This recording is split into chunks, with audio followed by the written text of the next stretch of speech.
വിവാദങ്ങളിൽ നിറഞ്ഞു നിൽക്കുന്ന സിനിമാ നടനാണ് വിനായകൻ. ഇപ്പോൾ ഏറ്റവും അവസാനം യേശുദാസിനെ അപമാനിക്കുന്ന രീതിയിലാണ് വിനായകന്റെ ഫേസ്ബുക്ക് പോസ്റ്റ് വന്നിരിക്കുന്നത്.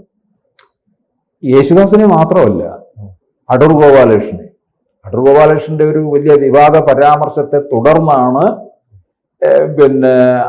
അദ്ദേഹത്തെ വിമർശിച്ചതിനും യേശുദാസിനെയും കൂടെ കൂട്ടുപിടിച്ചിരിക്കുന്നത്. ഇവര് ധാരണ ഈ വിനായകന് എന്താ, വിനായകന്റെ ധാരണ ഇയാള് അഭിനയിക്കുന്നവനായിരിക്കാം നടൻ, നടിക്കുന്നവൻ നടൻ, നടിക്കുന്നവൾ നടി, ഇങ്ങനെയാണല്ലോ പറയുന്നത്. പ്രകാശ് ഇപ്പോൾ ഒരു വിവാദവുമായി നിൽക്കുന്നു. അദ്ദേഹത്തെക്കാൾ ഉയർന്നവരും താഴ്ന്നവരും വിമർശിക്കുകയാണ്. അതെ, പക്ഷേ ഇതിൽ ഒരു ബന്ധവുമില്ലാത്ത യേശുദാസിനെ എന്തിനായിരിക്കും പിടിച്ചിട്ടത്? അതിനകത്ത് ഇവർക്കൊക്കെ ഈ എന്ത് പറഞ്ഞാലും ഉണ്ടല്ലോ, യേശുദാസും അടൂർ ഗോപാലകൃഷ്ണൻ എന്നൊക്കെ പറഞ്ഞാൽ മലയാളത്തിന്റെ ഒരു മഹത്വം ലോകത്ത് മുഴുവൻ വെളിപ്പെടുത്തിയവരാണ്. അത് ഞാൻ ചോദിച്ചോട്ടെ, നമ്മളിപ്പം കേരളം മലയാളം എന്നൊക്കെ പറഞ്ഞു കഴിഞ്ഞാൽ ആദ്യം അതിനോടൊപ്പം രണ്ട് പേരെടുത്ത് വെക്കാൻ പറഞ്ഞു കഴിഞ്ഞാൽ ആദ്യത്തെ പേര് നമ്മൾ യേശുദാസ് പറയും. യേശുദാസിന്റെ ശബ്ദം കേൾക്കാതെ കേരളത്തിൽ ഇന്ന് ഇപ്പോൾ ആരും ഉണരുന്നുമില്ല, ഉറങ്ങുന്നുമില്ലാത്ത ഒന്നല്ലേ എന്ന് എപ്പോഴെങ്കിലും നമ്മൾ യേശുദാസിന്റെ ശബ്ദം കേൾക്കാതിരിക്കുന്നുണ്ട്. അത്ര പതിഞ്ഞു നിൽക്കുകയാണ് യേശുദാസ് മലയാളത്തിനോടൊപ്പം. അദ്ദേഹത്തിന്റെ പാടിയ പാട്ടുകളുടെ ആ ഒരു ശബ്ദ സൗന്ദര്യം നമ്മൾ നോക്കിയാൽ മതി, അല്ലാതെ വ്യക്തിപരമായ കാര്യങ്ങളൊന്നും നമ്മൾ നോക്കാൻ പോകണ്ട. അദ്ദേഹം ചിലപ്പോൾ വലിയ അഹങ്കാരിയായിരിക്കാം, 5 പൈസ ആർക്കും കൊടുക്കാത്തവനായിരിക്കാം എന്നൊക്കെ പറയാം. അത് നമ്മളിങ്ങനെ അന്വേഷിക്കുന്നത് അദ്ദേഹം ഒരു കലാകാരനാണോ, ആ കല ആസ്വദിക്കുക. നന്നായി അദ്ദേഹം കച്ചേരി നടത്തുന്നു, കച്ചേരി ആസ്വദിക്കാൻ കഴിവുള്ളവനാണ് പോയി ആസ്വദിക്കുക. അല്ലാതെ അദ്ദേഹം പിന്നെ അദ്ദേഹത്തെ ഇപ്പോൾ വിനായകൻ പരാമർശിക്കുന്നതിന്റെ കാര്യം, അടൂർ ഗോപാലകൃഷ്ണൻ ഇപ്പോൾ ഇവിടെ സർക്കാർ നടത്തിയ സിനിമ കോൺക്ലേവില് ഉണ്ടാക്കിയ ഒരു പരാമർശമാണ് അല്ലെ. സിനിമ എന്താണ്, ഈ വെറുതെ പൈസ കൊടുത്ത് കളയരുത്, 1.5 കോടി രൂപ അത് പിന്നോക്ക വിഭാഗത്തിനും അതോടൊപ്പം തന്നെ സ്ത്രീകൾക്കും നൽകുന്നുണ്ട്. അവരെ ഇതിനെക്കുറിച്ച് ട്രെയിനിങ് നൽകുക. അല്ലാതെ ചുമ്മാ വരുന്നവർക്കല്ല. ഇതെന്ത് ബാങ്ക് ലോൺ ആണോ? ബാങ്കില് വീട് വെക്കണം അല്ലെങ്കിൽ കാറ് വാങ്ങണം എന്നൊക്കെ പറഞ്ഞ് സമീപിച്ചു കഴിഞ്ഞാൽ അതിൻ്റെതായ രേഖകളുമായിട്ട് ചെല്ലുമ്പോഴാണല്ലോ ലോൺ കൊടുക്കുന്നത്. അല്ല, എനിക്കൊരു വീട് വെക്കണം എന്ന് പറഞ്ഞാൽ എന്നാ 10 ലക്ഷം ഇരിക്കട്ടെ എന്ന് പറഞ്ഞ് കൊടുക്കുന്നില്ലല്ലോ.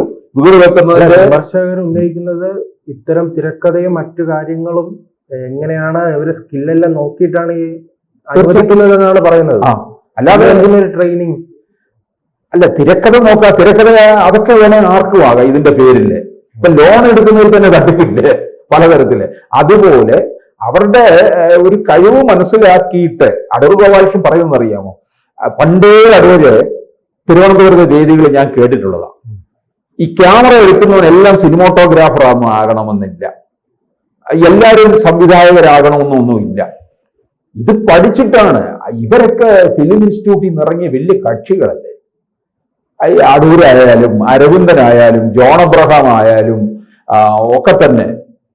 അപ്പോൾ പിന്നെ അവർ ആ തരത്തിലാണ് അതിനെ കാണുന്നത്. അല്ലാതെ ഈ പുതിയ രീതിയിൽ വന്നു കഴിഞ്ഞപ്പോൾ താല്പര്യമുണ്ടോ, പണം ഉണ്ടോ, ഉണ്ടെങ്കിൽ പോയി സിനിമ അങ്ങ് എടുക്കുക, അങ്ങനെ കാണുന്നില്ല. ഇപ്പൊ എല്ലാവരും ഫോട്ടോഗ്രാഫർമാരല്ലേ. വാളെടുക്കുന്നവരെല്ലാം വെളിച്ചപ്പാടെന്ന് പറയുന്ന പോലെയാണ് ഫോൺ എടുക്കുന്നവരെല്ലാം ഫോട്ടോഗ്രാഫറായി തീർന്ന കാലമാണിത്. അപ്പോൾ ഈ അടൂർ ഗോപാലകൃഷ്ണൻ അതിനകത്തൊരു അക്കാദമിക് നിലവാരം വേണം. അത് വെച്ചാണ് പറഞ്ഞത്, എങ്കിലും നല്ല സിനിമ ഉണ്ടാക്കാൻ പറ്റുകയുള്ളൂ. ഇതിനകത്ത് ഇപ്പൊ ഞാൻ ചോദിച്ചോട്ടെ, ഈ വിനായകന് വളരെ ക്രിയേറ്റീവായിട്ട് ഇവരെ രണ്ടുപേരെയും വിമർശിക്കാം. യേശുദാസിനെ ആരും വിമർശിക്കരുതെന്നല്ല. പണ്ടറിയാമോ, വർഷങ്ങൾക്ക് മുമ്പ് യേശുദാസിന്റെ മേൽ സക്കറിയ വിരൽ ചൂണ്ടിയിട്ടുണ്ട്. സക്കറിയ പറഞ്ഞു യേശുദാസ് ഈ പണി ഇനി നിർത്തണമെന്ന് പറഞ്ഞു.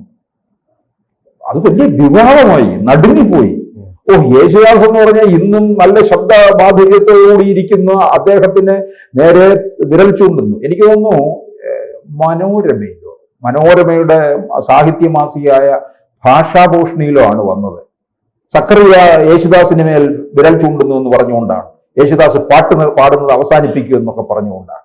ചിലരല്ലാതെ തന്നെ ലേഖനങ്ങൾ എഴുതിയിട്ടുണ്ട്, യേശുദാസിന് കച്ചേരി പാടണ്ട എന്നൊക്കെ പറഞ്ഞുകൊണ്ട്. പക്ഷെ പാടിയ പാട്ടുകളൊക്കെ ഇപ്പോഴും അതിഗംഭീരമായിട്ട് തന്നെ നിൽക്കുകയാണ്. വിമർശിക്കണമെന്നുണ്ടെങ്കിൽ യേശുദാസ് പണ്ട് ഇപ്പം വിനായകൻ എടുത്തിട്ടിരിക്കുന്നത് തിരുവനന്തപുരത്ത് അദ്ദേഹം മിക്കവാറും ഒക്കെ വിദേശങ്ങളിൽ, ഇപ്പം അമേരിക്കയിൽ തന്നെയാണ്, മുമ്പ് ഒക്കെ ഈ ഇടയ്ക്ക് കേരളത്തിൽ വരുമ്പോൾ, തിരുവനന്തപുരത്ത് വരുമ്പോൾ അദ്ദേഹം വന്ന സമയത്ത് ഒരു പ്രസ്താവന നടത്തി. അന്ന് ഈ സ്ത്രീകളുടെ വസ്ത്രധാരണത്തെ കുറിച്ചൊക്കെ വലിയ ചർച്ച ചെയ്തുകൊണ്ടിരിക്കുന്ന സമയം. അദ്ദേഹം പറഞ്ഞു, ഈ സ്ത്രീകൾ തന്നെ അവരവരുടെ കാര്യങ്ങളിൽ ഒരു വസ്ത്രധാരണത്തിൽ ഒരു മിതത്വം എന്ന് പറഞ്ഞാൽ അതിൻ്റെതായ ഒരു മാന്യത പാലിക്കണം, ഇല്ലെന്നുണ്ടെങ്കിൽ ഇങ്ങനെയൊക്കെ ഉള്ള ചില സംഭവങ്ങൾ നടന്നു പോകുന്നു വെച്ചാൽ ജീൻസ്, ഇറുകിയ ജീൻസും ഒക്കെ ഇട്ട് നടക്കുന്നത്. അത് വലിയ വിവാദമായി. യേശുദാസിന്റെ മരുമകൾക്കാവുമല്ലോ എന്നൊക്കെ പറഞ്ഞുകൊണ്ട്, അപ്പൊ അന്ന് ഇത്രയും സോഷ്യൽ മീഡിയ അങ്ങോട്ടേക്ക് കടന്നു വന്നിട്ടില്ല. അല്ലാതെ തന്നെ വിമർശനവും അതിനുമേൽ വിമർശനവും ചർച്ചയും വലിയ വിവാദത്തിലേക്കൊക്കെ കടന്നു എന്നുള്ളതാണ്. പിന്നെ അത് കഴിഞ്ഞു. പിന്നെ ഇനിയിപ്പോ അതിനെപ്പറ്റി പറയണം. അതും പക്ഷെ പറയാം സഭ്യമായ രീതിയിൽ. ഇപ്പോൾ വിനായകൻ ഇട്ടിരിക്കുന്ന ഫേസ്ബുക്ക് പോസ്റ്റ് നമുക്ക് ആർക്കും തന്നെ ഈ നമ്മുടെ ഇതിനകത്തൂടെ ഒരു പൊതുജനങ്ങളുടെ അടുക്കിലേക്ക് എത്തിച്ചു കൊടുക്കാൻ പറ്റാത്ത തരത്തിലുള്ള വാക്കുകളാണ് അടിമുടി ഉപയോഗിച്ചിരിക്കുന്നത്. ഒരിക്കലും ഒരു സംസ്കാരത്തിനും ചേരാത്ത തരത്തില്. ഇദ്ദേഹവും നമ്മുടെ സംസ്ഥാന സർക്കാരിന്റെ നടനുള്ള അവാർഡ് വാങ്ങിച്ച ആളല്ലേ. ഇത് ഈ അവസരമാണ് ഇപ്പോൾ വേടനുമായി ബന്ധപ്പെട്ട് സർക്കാർ അനുകൂല നിലപാട് എടുക്കുന്നുണ്ടല്ലോ. ഒരു കാലത്ത് അവരുടെ പ്രിയപ്പെട്ടവനായിരുന്നു ഈ വിനായകൻ. ഇതെന്താണെന്നറിയാമോ? ഈ ഒരു കാർഡ് അങ്ങോട്ട് എടുക്കുക, എന്തെങ്കിലും പ്രശ്നം വന്നാൽ എന്താ ജാതി കാർഡ് അങ്ങോട്ട് എടുക്കും. ദളിതനാണ്, അങ്ങനെയാണ്. ഇത് രാഷ്ട്രീയത്തിലുണ്ട് ഈ സ്വഭാവം. ഈ കൊടിക്കുന്നിൽ സുരേഷിന്റെ ഈ സ്വഭാവമുണ്ട്. ഇടയ്ക്കിടയ്ക്ക് ഈ ജാതി കാർഡ് എടുത്ത് കാണിക്കും. അപ്പൊ പിന്നെ ആർക്കും ഒന്നും പറയാൻ പറ്റത്തില്ല, പേടിയാണ്. എനിക്കെതിരെ കൊണ്ടുപോയി കേസ് കൊടുത്തു കഴിഞ്ഞാൽ അതും ജാതി പറഞ്ഞു എന്നുള്ളതിന്റെ പേരിൽ അത് കേരളത്തിൽ ഈ വല്ലാത്ത രീതിയിൽ മുതലെടുപ്പ് നടക്കുന്നുണ്ടെന്നുള്ളതാണ്. അല്ല, ഇത് കമ്മ്യൂണിസ്റ്റ് ഇടതുപക്ഷത്തിന്റെ ഒരു രീതിയാണല്ലോ. അവരുടെ പിന്തുണയും ഈ മറ്റ് പാർശ്വവൽക്കരിക്കപ്പെട്ടവരെയൊക്കെ ചേർത്ത് നിർത്തിക്കൊണ്ടുപോകുന്നവരും വിപ്ലവം സംഘടിപ്പിക്കുന്നതും അവരല്ലേ. പക്ഷെ സ്വന്തം കമ്മിറ്റിയിൽ ഉൾപ്പെടുത്തില്ല. അതില്ല, അതൊന്നാകത്തുമില്ല. പിന്നെ ഈ നേതാക്കന്മാരുടെയൊക്കെ മക്കളെ ഈ പറയുന്ന രീതിയിലുള്ള ഏതെങ്കിലും താഴ്ന്ന ജാതിയിൽ പെട്ടെന്ന് മാറ്റി നിർത്തുന്നു എന്നൊക്കെ പറയുന്നവരുണ്ടെങ്കിൽ അതിലേക്ക് വിവാഹം കഴിച്ചു കൊടുക്കുമോ? താഴ്ന്ന ജാതി എന്നൊന്നും പറയുന്നൊന്നും ഇല്ല. അത് വേറെ കാര്യം. എല്ലാവരും ഒരുപോലെ ഉള്ളൂ. അപ്പൊ ഇവർ വലിയ സമത്വം വിളമ്പുന്നവര് ഇങ്ങനൊക്കെ ചെയ്യുമെന്നുള്ളത് നമ്മളൊന്നും നോക്കാം. ഒന്നും ഉണ്ടാകത്തില്ല. സ്വന്തം കാര്യം വരുമ്പോൾ നമുക്കറിയാം. വിനായകന് പക്ഷെ ഇത് മര്യാദയ്ക്ക് ഇത് ഭാഷ ഉപയോഗിക്കണമായിരുന്നു. ഈ ഗോപാലകൃഷ്ണൻ ഇപ്പം വിനായകൻ അവാർഡ് വാങ്ങിച്ചു. അവാർഡ് വാങ്ങിച്ചത് ആരുടെ പണമോ? നമ്മുടെ നികുതിപ്പണമാണ്. അല്ലാതെ പിന്നെ കെ സെന്ററിൽ ഇരിക്കുന്ന പണവും ഒക്കെ തന്നെ എന്ന് പറയുന്നത് നാട്ടുകാരുടെ പിരിച്ചെടുത്തതാണ്. അല്ലാതെ ഇത് മറ്റാരുടെയും പിന്നെ വീട്ടിൽ തേങ്ങ വെട്ടിയ പണമൊന്നും അല്ലല്ലോ. ഇത് നമ്മൾ ഓരോരുത്തരും കൊടുക്കുന്ന നികുതിപ്പണത്തിൽ നിന്നാണ് ഈ അവാർഡ് തുക കൊടുക്കുന്നത്. പിന്നെ അടൂർ ഗോപാലകൃഷ്ണൻ ഇപ്പോഴും വിദേശങ്ങളിൽ പോയാൽ മലയാള സിനിമയ്ക്ക് ഒരു മേൽവിലാസമുണ്ടെങ്കിൽ അത് അടൂർ ഗോപാലകൃഷ്ണനും അരവിന്ദനും ജോൺ അബ്രഹാമും ഒക്കെ തന്നെയാണ്. അപ്പൊ അടൂർ ഗോപാലകൃഷ്ണനൊന്നും നിസ്സാരക്കാരനൊന്നുമല്ല. അദ്ദേഹം ഇപ്പൊ സിനിമ എടുക്കുന്നില്ല. അദ്ദേഹത്തിന് സിനിമയുടെ നല്ല കാലം ഉണ്ടായിരുന്നു. കൊടിയേറ്റമായാലും സ്വയംവരമായാലും അനന്തരമായാലും മുഖാമുഖം, മതിലുകള്, എലിപ്പത്തായം, ഇങ്ങനെ നീണ്ടു കിടക്കുകയാണ് അദ്ദേഹത്തിന്റെ ആ ഒരു സിനിമയുടെ ഒരു സർഗസബരിയ എന്ന് പറയുന്നത്. അപ്പൊ അതൊക്കെ അംഗീകരിക്കാൻ തയ്യാറാകണം. അദ്ദേഹം പറയുന്ന കാര്യങ്ങളെ അത്തരത്തിൽ ഉൾക്കൊള്ളുക, അല്ലാതെ ഈ ജാതിക്കാർ വെച്ച് കാണരുത്. അതിന് മറുപടി കൊടുക്കണമെന്നുണ്ടെങ്കിൽ അത്തരത്തിലുള്ള മറുപടി കൊടുക്കണം. ഇപ്പൊ അവിടെ എഴുന്നേറ്റ് നിന്ന് പ്രസംഗിച്ച ആരാണ് ഇദ്ദേഹത്തിനെതിരെ Sangeetha Nataka academy vice chairman എന്നൊക്കെ പറയുന്നുണ്ട്. ഇതൊന്നും ആരും കേട്ടിട്ട് പോലും ഉള്ളതല്ല. അത് CPM-കാര് ഇങ്ങനെ പാർശ്വവൽക്കരിക്കപ്പെട്ടവരാണ് അവരെ ഉയർത്തിക്കൊണ്ടുവന്ന് നിർത്തിയതാണ്.